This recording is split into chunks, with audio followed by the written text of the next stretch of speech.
A few months ago on the channel, I went back and played WWE 12's Road to WrestleMania mode for the first time in a decade, and from Sheamus winning every single belt to The Miz almost losing his legs to WCW coming back, that Road to WrestleMania is one of the wildest experiences we've ever had in any wrestling game. And with it being the final Road to WrestleMania mode we ever got, it was a legendary way to go out, and over the years it has rightfully so become iconic.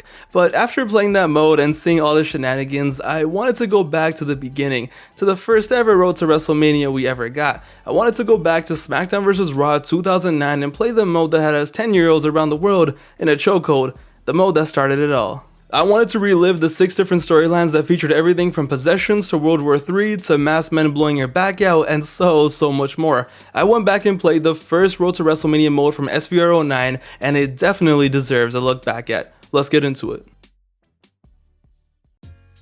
We begin with the first ever Road to WrestleMania I ever played back in 08. We begin with Triple H's Road to WrestleMania. We begin with Hunter's love triangle. Triple H's story is pretty tame compared to some of the other ones in Road to WrestleMania history, especially the ones we got after this. Nobody dies in this one, nobody gets amnesia and forgets who they are in this one, but that doesn't mean that it's not fire. This was actually a really good introduction to what this mode was going to be all about for the next few years. The story begins with you as Triple H trying to win another WWE championship. Trips is just out here pillaging the Raw roster like it's 2003 all over again, and you're on the typical I am the game, I am the king of kings flex.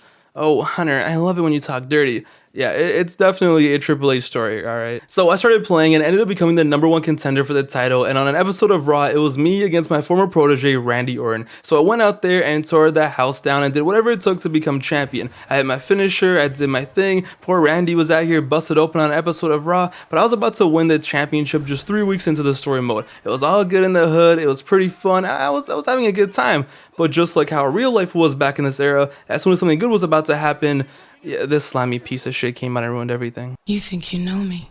I forgot how realistic this game was. Edge comes out and ends the match. No championship was being won here. Nah, instead, I was getting speared, and to make things worse, Randy Orton was about to give me all the CTE. And honestly, when you really think about it, can you really blame him after everything Triple H did to him in 2004? But nah, Randy turns out to be my boy and helps me fight off Edge and Mr. Kennedy. Yes, oily, scummy 2008 Randy Orton actually has feelings in this game. And thus sets in motion what the story is all really about. See, it's not about burying the roster, winning another championship, it's not about pulling at your shovel and your big nose, no, it's all about friendship. Me and Randy end up teaming up together at the Rumble just like old times. I destroyed Edge and Kennedy like it was nothing, we celebrated, it was hype, and while all this was going down, Ric Flair also came back into the equation. Flair finds out that me and Randy are teaming again and he gets all excited, right? Next thing you know, he's running around in his robe and his underwear like a true pervert. Hey Trips, want a popsicle? And they both ask me to reunite Evolution. They're trying to party like it's 03 all over again as well, but Trips starts playing hard to get. See, you're Triple H, right? You just want to be alone, you just want to win the title, do your thing, but in this story mode, the girlfriends of Christmas past have other ideas. See, during this, well, me and Evolution were having a little fling again, flirting all those years later. My other ex sees this and gets a little jealous as well. Out comes Shawn Michaels in the cut, and he starts asking me if I wanted to reunite DX. And before you know it, you're caught up in this little love triangle. Randy and HBK both begging you to choose between them and either reunite DX or Evolution. I guess this is what it feels like to be the hottest girl in the club. And it all leads to No Way Out, where my two exes were beefing each other for the WWE title, and I was a special guest referee. And this was really cool because when you get to be the referee, it's all up to you and you get to decide who you want to reunite with. So if you count the 1, 2, 3 for Randy, Evolution is back. If you count the 1, 2, 3 for Shawn, DX is back. You get to choose who you want to be with and also who you want the champion to be. And honestly, I didn't know who to choose. A part of me wanted Evolution, a part of me wanted to reunite DX, a part of me wanted to bring back China from the dead, but when it came down to it, when I was in the match, when I had to make the decision, I had to go with DX. It just felt right, and that was that. I counted the 1, 2, 3 for my boy Shawn. DX reunited, Shawn was champion, and it was time to wild out. Not gonna lie, I did feel bad for doing Randy dirty, but it was what it was. They get Batista to come back and join Evolution again, it doesn't matter. They get their ass slimed, which by the way, is a very goated cutscene that lives in my head rent-free. And it all leads to WrestleMania, where Trips and Shawn decide to go at it and have a one-on-one match for the title. The two best friends that anyone could have one-on-one at WrestleMania, DX members clashing in the main event for the love of the game. And yeah, we go out there and put on a banger, and I'm not gonna lie to you, after putting the difficulty on Legendary for this match, it was a mission. It was much harder than I expected it to be, and I totally forgot that a long time ago I gave Shawn Michaels a custom Sweet Chin Music finisher, so in the middle of the match, everything was fine, and out of nowhere, I'm getting this done to me. What in the Mortal Kombat was this combination? But I kicked out, I survived, and after a few pedigrees, I got the 1, 2, 3, and WrestleMania ends with Triple H going over, as the WWE Champion once again, and DX still being intact. All in all, a pretty fun story mode. Like I said, this was the perfect introduction to what this mode was going to be for the next few years. Playing this back in 08 felt so refreshing and so fun. Being the referee for that match where you choose what path you want to go down, that was a great twist. And just the way everything works out was pretty cool. Just the overall story was fun, especially for the time. Solid little road to WrestleMania, and all in all, a pretty realistic one. But let's move on to the second one, and this might be a surprise. Let's move on to my favorite road to WrestleMania from this game when I was a kid, the CM Punk story. The CM Punk story takes place on ECW, and this is another pretty tame one, all things considered, but as a kid, I absolutely loved playing this one, mostly because CM Punk had the most fun moveset out of all the wrestlers in this mode, and even now, it was a blast to go back and play around with 2008 CM Punk. So I started off the mode, and for the first few weeks, you just take on Jeff Hardy and just have some bangers. You also have some pretty zesty tension backstage with Jeff Hardy, but it's fine. And once again, just like the other story, I ended up becoming the #1 contender, but this time for the ECW Championship, which was held by Tommy Dreamer, the world's biggest loser. So before the match, I get a voicemail from Tommy Dreamer, and he basically says, "Punk, I want you to kill me tonight, buddy." He says, "Punk, give it everything you got, you're good, but we're about to find out if you can go extreme with me." So I was like, okay, this guy wants war, this guy wants violence, let's give it to him. So I go out there, and at the Rumble with the ECW title on the line, I beat the hell out of Tommy Dreamer. Blood everywhere, blood stains, chair shots, you name it, CTE, whatever. And at the end, after hitting the GTS, 1, 2, 3, I, as CM Punk, become ECW champion. And I was like, alright, let's go, this was fun, this is what he wanted, this is what ECW is all about. Turns out, the homie got hurt. And during the celebration, out comes a doctor. Next thing you know, Taz is in the ring. And I'm like, okay, I didn't think it was that bad. We get to the next ECW show, and they're literally acting like Tommy Dreamer died in the ring or something. You would think this guy got assassinated the way everyone was crying. Taz is there, Stephanie McMahon is there. Taz is crying about how sick and disgusted he is with all the extreme matches that have been going down in, in Extreme Championship Wrestling. And Steph literally announces that she's officially banning extreme matches from ECW. And that I was being stripped of the belt. Bro, I just hit the guy with a chair a few times, and they were out here acting like I was New Jack catching bodies or something in the ring. But nah, it doesn't matter. Taz becomes anti-extreme, and I lose the title. And then I have to compete in a tournament to win it back. So that's what I do. I won my first round matchup, and everything is back on track. Until the next week, when I see Tommy Dreamer again, who by the way, is still acting like he got shot or something. This guy, if you can believe it, starts gaslighting me into being extreme. The guy who I almost apparently killed wants me to do that to other people. He's like, screw the tournament, be extreme, use a weapon, get disqualified. What great career advice from Mr. Tommy Dreamer. But that's what I do, because why not? YOLO. So I go out there and I get disqualified for the culture. Screw the title, screw the tournament. CM Punk after this just becomes an extremist. The next week I'm out here beating up Elijah Burke backstage, taking over the camera, calling out Taz. Ladies and gentlemen, CM Punk was bringing it back to the extreme. This overall was a very basic storyline, but hey, it's a very clever storyline as well, and I definitely appreciate what they ended up creating here, CM Punk the Extremist. Eventually, Punk digs out the ECW Championship and brings it back to TV and declares himself the real world champion, which sounds very familiar. And in a last man standing match against the fake ECW champion, I do every extreme thing I can think of to cement myself as champion, which leads to Taz doing this. And then it was officially on. WrestleMania ends up being me teaming up with Tommy Dreamer against Taz and Elijah Burke, and the game actually lets you decide which stipulation you want for the match. And what's so funny to me is even now, and especially back in 2008, I was always bracing myself when playing the storyline, just always waiting for Tommy Dreamer to turn on me. Tommy Dreamer was so weird in this story, and it just always felt like he was ready to turn on me. And every week I'm playing this, I'm like, alright, he's gonna turn on me now, he's gonna turn on me now. No, not this week, next week. But nah, he stays solid, and you go to WrestleMania together, and you win the tag match at Mania, and in a surprise, you actually challenge Dreamer to an impromptu match at Mania after the tag match for the ECW title. And it's like, aw, that's so cool, that's so nice of Mr. Punk giving Tommy the rematch, honoring an ECW legend like that on the grandest stage. What a beautiful moment. I proceeded to beat the fuck out of Tommy Dreamer for 10 minutes. What a way to respect a legend by doing this to him in front of 70,000 people. This story is hilarious in how they treat Tommy Dreamer. If you think about it, he's literally the biggest loser on the roster. But nah, it ends well, and it's definitely a fun story. It's clever, it's different, it's really well done. I like the little parody of the Extreme and the canceling they did. I love the No More Extreme approach they went with here, and it was just creative. And this ends up being the second Road to WrestleMania story. So far we got DX reuniting, we got Extreme getting taken away from ECW, we got 2 fun stories, but like I said, 2 pretty tame stories all in all. But hey, we all know Road to WrestleMania can get crazy, and even though it's the first Road to WrestleMania, it wouldn't be a Road to WrestleMania without at least one absolutely insane storyline. We move on to the next story, the Undertaker story. The Undertaker story I remember as a kid was the one I was the most hyped about. It's the Undertaker, right? It's his road to WrestleMania, it's his road to defending his undefeated streak. It literally writes itself. And I remember thinking like, oh wow, I wonder who you're gonna have to feud. I wonder who this epic storyline's gonna be up against and all that. Nothing, absolutely nothing could have prepared me for how insane and out there and random this storyline was going to be. The story mode starts off and you're the Undertaker, and the first match in the story is Taker up against Santino Marella.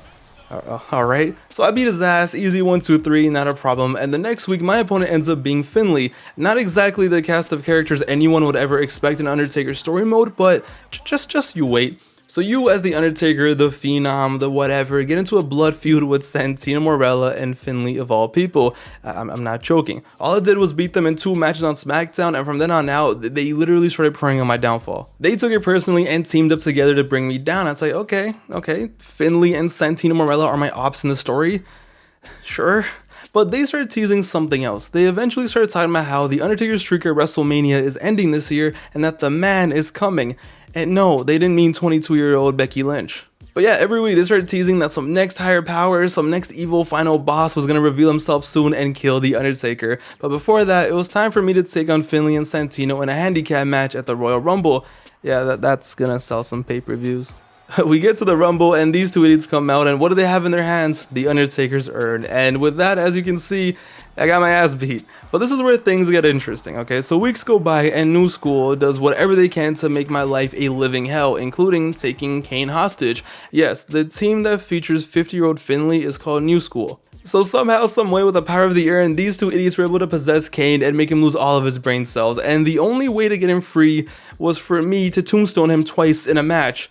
Yeah, I literally had to get my brother CTE so I wouldn't be possessed by these bozos anymore. What a lifestyle. So I do that, and the commentary team just like, oh wow, it worked, coach. I didn't know this was such a widely normal accepted method. You know, it's good to know, okay? If someone you know ever gets possessed, just hit him with little 2 tombstones. How hard could it be? So this all leads to No Way Out, and I still can't believe we're feuding with Santino Marella and Finlay. But me and my boy Kane, we go on a spree and destroy them. We wipe the floor with them, they get clapped, and I was finally ready to put this chapter behind me. And I was just excited to find out who the man, quote unquote, was gonna be. And just like 2008, nothing could have prepared me for what actually ended up happening. So after the match, while in a brawl with the idiots, music hit, red smoke fills the arena, and the Boogeyman pulls up with the Undertaker's urn. The Boogeyman, yes, the scariest wrestler from this era, hands down. The only wrestler who really scared me as a kid, pulls up with his little voodoo stick, with his little scary ass face paint, crawling around, doing his little wiggle dance.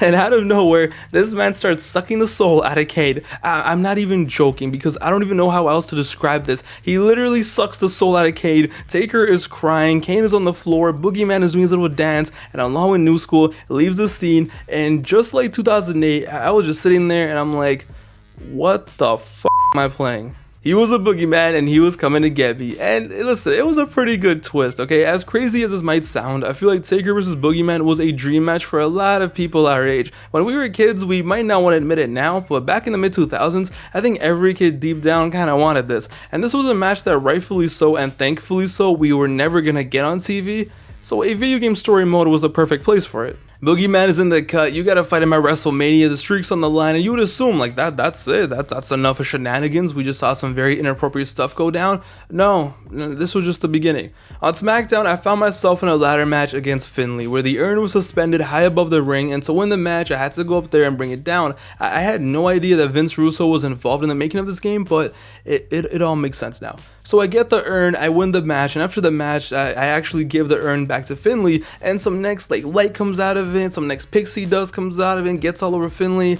I have no idea what's going on, but it's fine, it's okay. And the next week, for literally the 100th time, it was once again time for a handicap match. I had to take on New School again, but then this happened. Undertaker hits his pose, and next thing you know, Finley starts turning green. He literally starts turning green. I shit you not. His whole body transforms. He's on his knees having a seizure. Santino looks like he's about to cry, and Finley turned into a zombie. A nasty, green, disgusting, putrid zombie in the middle of the ring. What kind of wrestling game was this? So he's a zombie. He aligns himself with me. Me and my zombie buddy proceed to beat up Santino, and this is my homie. This is my best friend now. And like, this is apparently totally normal. The fans are just watching like just another episode of SmackDown. Commentaries like, yeah, this is pretty cool. Homie is literally a zombie, but whatever. He's under my control. The next week he's chilling backstage in this comatose state. He has a match for some reason. What kind of sick booker books a man in this state in a match? But he has a match against Rey Mysterio. You actually make your entrance with him. You just throw him into the ring like he's nothing. And then we get to my favorite part of the entire road to WrestleMania. While your green zombie Finley wrestles Rey Mysterio, just take that in. You get to stand outside the ring and control Finley with their magical powers. It literally says on the screen, press square to do magic. And every time you press it, you do magic, and Finley starts having some next attack. They don't make wrestling games like this no more. Finley's a zombie, he's disgusting. Boogeyman comes out, he has to suck his soul again to save him, and it all leads to WrestleMania. The Undertaker taking on the Boogeyman after possessions, whatever this was, all that. It was time to play the dream match. And what makes this really fun, what really put a smile on my face, is that the developers knew exactly what everyone playing this wanted, because the match at Mania wasn't just a normal match. No, to satisfy every 10-year-old's dream at the time. It of course ends up being a Hell in a Cell match, and you already know, me and the Boogeyman went out there and we had a sick match. What a story, what an amazing, beautiful story, straight from Shakespeare. Like I said, I don't think anyone ever expected this to be the story that the Undertaker got in this game. You would assume he would beef some next legends or some next main eventers. Nah, instead you're beefing Finley, Santino Marella, the Boogeyman. People are getting turned into zombies, magical powers are being showcased, you gotta give CTE to unpossess someone, voodoo spells are being casted.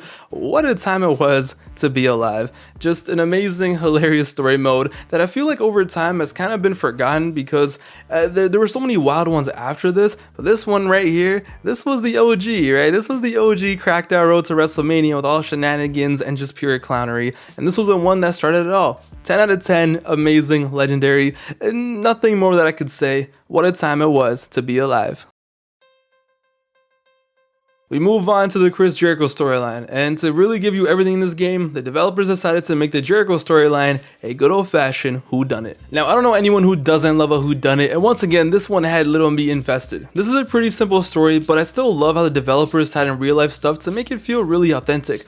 The story kicks off right away, and after the first match on the Titantron, all you see is a video playing with random codes flashing on the screen, which ends with it saying, "Terminate Jericho." Exactly the same style of videos that played when Jericho returned to the company a year prior in real life. As the story goes, as Jericho becomes #1 contender and everything, the videos keep playing, and you go around as Jericho and try to find out who the hell is doing this. But at the Rumble, it was me as Jericho taking on Cena one-on-one for the title, and even though it was super predictable and everyone and their mom knew that there was going to be an interference, sometimes the predictable angle is the right one. Jericho gets attacked mid-match by a masked man, and Jericho's dreams of being champion are dashed, and it ends with another video playing that says end_savior.exe, and I have a strong feeling that back in 2009, I probably downloaded that as a crack file from the Pirate Bay. But yeah, you go on and it's a full whodunit, and I love how much control they actually give you. You get to go around and interrogate everyone. Whoever you think is a suspect, you get to pull up on them, and you think Shane's being mad weird, no problem, go check him out. Maybe it's a plot twist and Jeff Hardy's a masked man, you never know. Let's go check it out.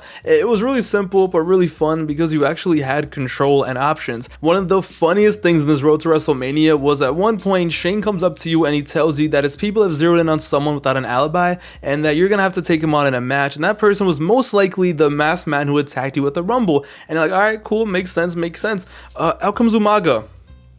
Yeah, I'm sure his fat ass definitely fit into those cargo pants, bro. It's a fun little story, right? You have a match where you try to unmask the masked man, but of course something happens. You get your back blown out backstage by the masked man. You even find yourself in a battle royal with 5 of them. Nothing too crazy, nothing too wild, but just another good solid road to WrestleMania that ends with you finding out that it was Randy Orton the whole time, and you take him on at WrestleMania, have a classic, and the story ends with Jericho as the WWE champion. Once again, nothing crazy, but still a very memorable story. Just like the next one, the Batista and Rey Mysterio co-op story. Now I'm not going to go too much into this one because it's very basic, very simple, but this was still special, especially for the time. This was special because for the first time since, honestly, possibly ever, as far as I can remember, we got a co-op story mode in a WWE game. That itself is and was awesome. It's a shame that we rarely got this since, but playing this back in the day with your homie was always just guaranteed 2 or 3 hours of fun and great memories. It's a very typical tag team storyline, and it all leads to a one-on-one match at WrestleMania where you would take on your partner to end the story, and it doesn't get better than that. It's the simplest and most basic road to WrestleMania out of all of them ever, but still something very special. Let me know down below though, who did you choose back in the day when you played this with your friends or family? I was always Batista, and hey, I always went over. But that brings us, ladies and gentlemen, to the main event. The last story in this epic series of Road to WrestleMania stories. The inaugural edition of Road to WrestleMania. It's time for the main event. The story that is probably the most well known, the most memorable, the most quoted, the most talked about, the one that everyone remembers, the one that when I think of SVR 09 Road to WrestleMania, this is the one I think about. The John Cena story. Where does one even begin? On the surface, you would assume that the Cena story would be the most typical of them all. Cena wants the belt, Cena's gonna win the belt, hustle, loyalty, respect, salute, salute. But nah, this was much more patriotic. This one was all about being a real American, brother. So the story starts off with John Cena paying respect to the US soldiers out there in the Middle East, thanking them for their service and how we can't wait to see them when the WWE holds tribute to the troops there in a few weeks. That's exactly what happens because this game literally takes you to presumably Iraq, takes you straight to tribute to the troops. I still can't believe they had fireworks at tribute to the troops. The poor soldiers probably had the craziest case of PTSD. And as John Cena, you go out there and you have a singles match with the MVP, you go in front of the troops, you put on a show, you make him tap out, you hold it down for America. And after the match, a US soldier named Tony comes out to the ring to celebrate with you. You salute him, he salutes you, Jim Ross is crying on commentary. Apparently it's supposed to be this really beautiful moment, whatever, cool, it makes sense. And the show ends in the most patriotic way possible. USA, USA, USA. Alright, so far, pretty normal, okay, cool. The next episode of Raw opens up with MVP, the idiot you beat, a tribute to the troops, cutting a legendary promo where he mentions how, yeah, Cena might have beat me last week at tribute to the troops, but that was only because I had sand in my eye. And just because he lost a random match, poor MVP starts crashing out and having a midlife crisis. He loses a match attributed to the troops, and next thing you know, he declares that he's leaving the United States of America. He basically revokes his own citizenship in the middle of the ring, and he's like, I'm out of here. I guess he's going to North Korea. So MVP is gone. He apparently is fleeing the country, and Super Cena, well, Super Cena does what Super Cena does. I'm out here winning singles matches, tag team matches, every match you could possibly imagine, it doesn't matter. And Cena ends up in a random match against Umaga at the Rumble. And during the match, you're doing your thing, you're winning, whatever. And who comes out? The North Korean sympathizer, I mean MVP. MVP comes back to America to get his revenge on Cena, and he aligns himself with William Regal and Umaga. And at first it's like, alright, like this is pretty whack. Like it's John Cena's Road to WrestleMania, the inaugural one. Like I thought this was supposed to be fire. This was supposed to be the best one, the most epic one. MVP, Umaga, Regal, what kind of stupid faction is this? What kind of weird storyline is this? Who cares about him leaving America and then coming back? Yeah, until the next episode of Raw starts and these idiots are in the ring with their own flag and basically start their own country. Wait, what? MVP, Umaga, and Regal are in the ring, and they claim the ring in the name of Better Than Utopia. 3 cheers for Better Than Utopia. Oh, they created their own country. Yeah, they just created their own country, and by some loophole, the ring, and I guess the WWE from now on is under the control of Better Than Utopia. So from then on, this is such a minor detail, but it is absolutely hilarious. Every time you wrestle a match on Raw or whatever, the Better Than Utopia flag is always on the bottom right of the ring post. We've been colonized, Mago. MVP becomes the president of Better Than Utopia, and he just goes on a power trip. He is so delusional, so cracked out. He literally thinks he has his own country. He has wrestlers kissing his chain. They start calling themselves Utopians. He has a Secretary of Defense. He has a security team. And I think you know where this is going. When a new country is on the rise, there's only one man that can save the US of A from the Utopians: Super Cena.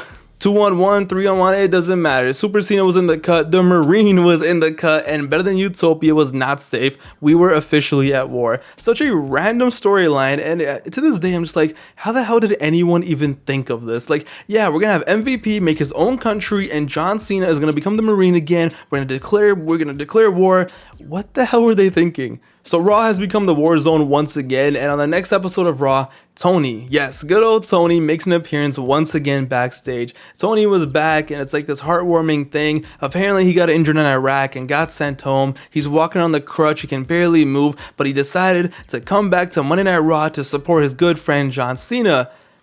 Bro, if you don't go home to your wife and kids, they think you're dead, and the first place you go to after coming back from Iraq is Raw. What the hell is wrong with you? But whatever, it's fine. It's fine. Tony is here. Tony's safe and sound, right? So now there's a US soldier who probably got shot up or something, has some next PTSD. He's sitting in the back cheering on his favorite wrestler, John Cena, and once MVP finds this out, it's GG. MVP pulls up like a true savage and destroys Tony. Backstage with his own crutch, he just starts beating the hell out of Tony. This random US soldier who barely talks, who God knows has had what injury in Iraq. MVP just beats the hell out of him backstage. Tony looks like he's dead, like he's unconscious, he's out of it. Cena comes to help, he's running. Oh my God, Tony, are you okay? Tony's not responding, and the war had become even more personal. Tony had been assassinated. This guy survived Iraq but couldn't survive in Better Than Utopia. It was then time for the first battle. Cena at this point was pissed. He wanted his lick back. He wanted to avenge his loss. He wanted to get a lick back for Tony. And it was Cena versus Better Than Utopia. And since this was being held in the ring, it was under Better Than Utopia rules, which, side note, are just hilarious. So for Cena to pin someone, he would actually need to get a 5 count. But if someone pins Cena, they just need a 3 count. No rope breaks for Cena, but rope breaks for Better Than Utopia are in full effect. Utopians can leave the ring with no countouts, do whatever they want, but Cena has the 10 count. Yo, what kind of racism was this? So you would think, with all the odds against him, with all these rules and stipulations against Cena, there was no way that Super Cena was going to overcome the odds, right? No way. You go in there as Cena and you just dominate. A whole country can't stop him, boys. The Marine was in the cut and it was a scary sight. But eventually the Utopians, despite losing the match, they still get their upper hand. They ambush Cena after the match and they make him kiss the chain. The Utopians get what they wanted, but that was obviously the biggest mistake they could have ever made, because once that happened, Cena literally became a super soldier. This guy just goes rogue. He goes on a rampage. He goes one by one, just finding everyone in the ring, out of the ring, just killing everyone, just destroying Better Than Utopia, using weapons, backstage attacks, tables, you name it. Cena wipes out everyone until it's time for the final battle. WrestleMania main event, screw championship, screw all that. Nah. We're fighting for pride. We're fighting for the country. It's Cena versus MVP. It's the USA versus Better Than Utopia. And not only was this match contested with Better Than Utopia rules, which obviously makes it 10 times more funny, Cena also comes out of WrestleMania with the best entrance of all time, waving the US flag left, right, saluting. Tony is back from the dead, driving a Humvee. Just the greatest entrance I've ever seen in my life. What the hell were they cooking here? I will never know, but all I know is nothing but respect for my president right there. You go in there with Cena, you destroy MVP, you get the 5 count, you do your thing, and what a story. What an insane, random story that to this day that is just so hilarious but makes absolutely no sense whatsoever. How did anyone think of this? How the hell did anyone think of this? But as usual, America gets the win. USA. Cena gets the win. It's a celebration. It's a party. Better Than Utopia is defeated. The evil communists have been defeated. The North Koreans have been defeated. Whatever you want to call them. Just amazing. Just a great storyline. To this day, this is the most memorable one. Everyone remembers Tony and just how random he was. Just the most random character in any wrestling game. Cena saves America and all is well. And ladies and gentlemen, that is SmackDown vs. Raw 2009 Road to WrestleMania. The first edition of Road to WrestleMania, the first time they really went all out and had all these storylines and everything. And honestly, I know it's not as crazy as 10 and 11 and especially 12, but they still made some fire here. I had such a blast going back and playing this, reliving all these memories, and even the storylines, they're just so well thought, they're so funny, they're so creative. Some are really realistic, like the Triple H ones, some are obviously really out there, but all of them, you can see how much effort was put into them and how just creative and fun they were.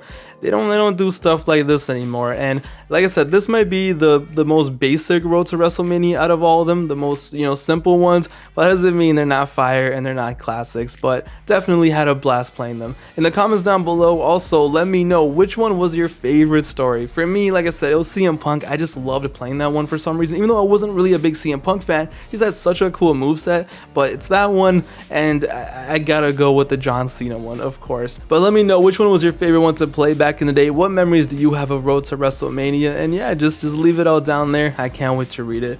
And don't worry, this is only the beginning. I'm gonna definitely check out the SVR 10 Road to WrestleManias and of course the SVR 11 Road to WrestleManias. We'll get the complete series out here. Thank you guys for the support. Hope you guys enjoyed the video. I know it was a long one. Hope you still enjoyed it. It's your boy Pav, aka Wrestling Gifts. I'll see you guys very soon with the next one, much sooner than you think. Until then though, take it easy, stay safe out there, and have a good one. Later guys.